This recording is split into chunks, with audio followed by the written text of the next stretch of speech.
ወመንፈስ ቅዱስ አሐዱ አምላክ አሚን። ሰላም ውድ የዚኡቱ ሚዲያ ተከታታዮች እንደምን ከረማችሁ?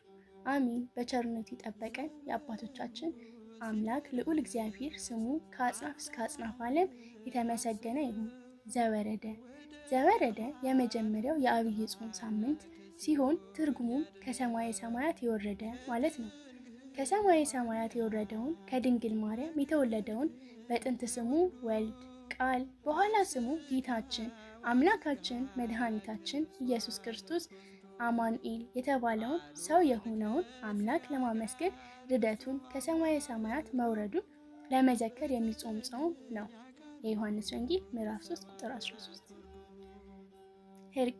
ሕርቃል ማን ነው? ለምንስ የመጀመሪያው ሳምንት ጾም በስሙ ተሰየመ?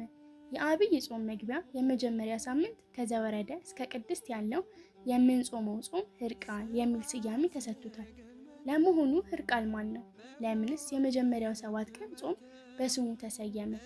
ታሪኩ እንዲህ ነው።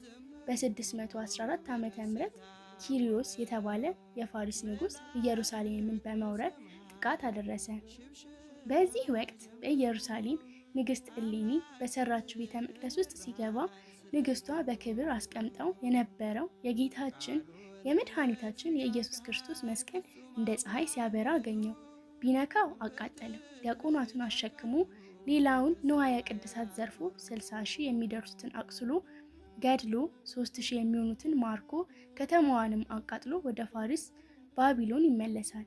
በዚህ ጊዜ ከጦርነቱ ያመለጡ በየዋሻው በየጉራንጉሩ ገብተው የተሸሸጉ ተሰብስበው ከ14 ዓመት በኋላ በ628 ጩኸታቸውንና የደረሰባቸውን በደል ለክርስቲያኑ የሮም ንጉሥ ሕርቃል ይነግሩታል።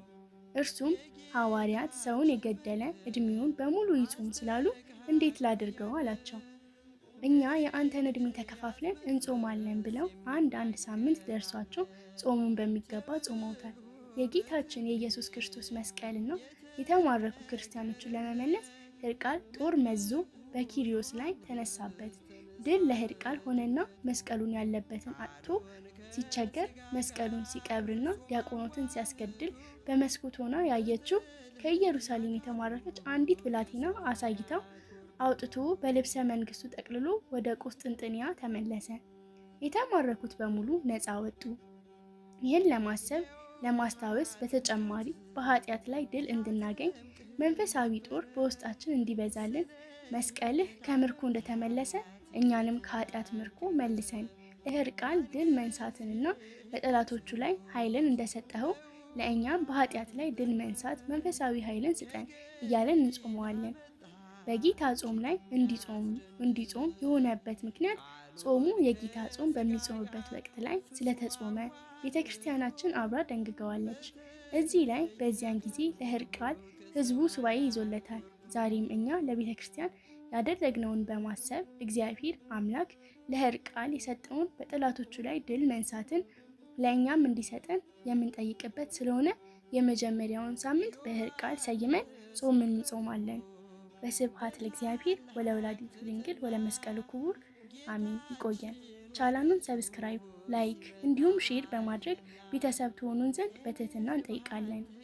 ገዳም ቆሮንቶስ ክብርህ አይደ 40 ቀን ከሌሊት መጾምን ወደደ። በዲያብሎስ ያኔ ጌታ ተፈተነ። ሰይጣንም እንደ ጢስ እንደ ጉም